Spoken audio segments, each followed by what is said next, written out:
Unboxing tayo guys. Kararating lang ng aking order na pita bread. Tingnan natin guys kung worth it pa ito guys. Nagwonder yung auntie ko bakit daw mabigat. Hindi ko sinabing pita bread ang laman. Umorder ako guys. Ang orderan ko pa naman na store nito guys is last na stock na talaga ito guys. Kaya inubos ko lahat ng stocks na. Ay hindi pala, may 6 packs pa available. Tapos 5 lang in order ko. Nagtira pa ako ng isang pack sa kanya. First try kong bumili ng pita bread at super ganda talaga guys. Ang laki. Ito yung perfect. Ito yung gusto ko na size talaga ng pita bread. Ngayon, andito na siya. Ang problema na naman natin ngayon, paano natin ito siya gamitin. Mag-research na naman tayo kung ano ang pwede nitong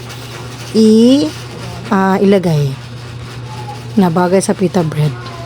Another assignment, mag-research na naman tayo guys kung anong bagay sa pita bread. Nakatry kasi ako na once sa kasamahan ko guys at nagustuhan ko siya. Healthy daw itong pita bread eh. Try natin ito guys. Actually may mga pita sa Indian cuisine eh, dun sa tindahan ng ate ko. Kaso nga medyo pricey na din naman siya. Kaya umorder na lang ako guys para buo. Tapos nagustuhan ko, order ako sa kanya ulit, promise. Pag meron na naman siyang stocks. Gusto ko talaga ito guys. Perfect talaga yung size guys. At tingnan mo guys, ang laki. Tapos ang amoy. Ang bango-bango. Sa isang pack na pala, merong 10 piraso. Perfect na perfect.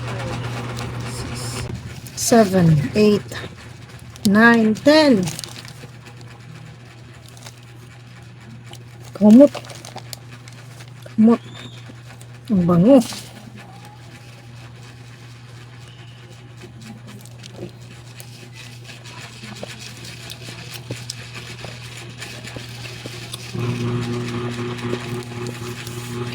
Ayan. Tapos ko na siyang tinikman guys. At super masarap naman pala talaga siya kahit wala na talagang nilalagay sa ilalim. Kahit plain lang guys. Kahit lagyan mo lang siguro yan ng mga kunting balamuti guys. Kahit naglagyan mo lang ng tuna yan. Perfect na yan siya ba. Tapos kunting sibuyas at saka may cheese or ano ba. Perfect na yan siya. Excited na ako guys. Mag-research muna tayo guys kung ano ang mga nababagay din no? Kaya first time natin ito guys. Yun lang guys. Thank you for watching.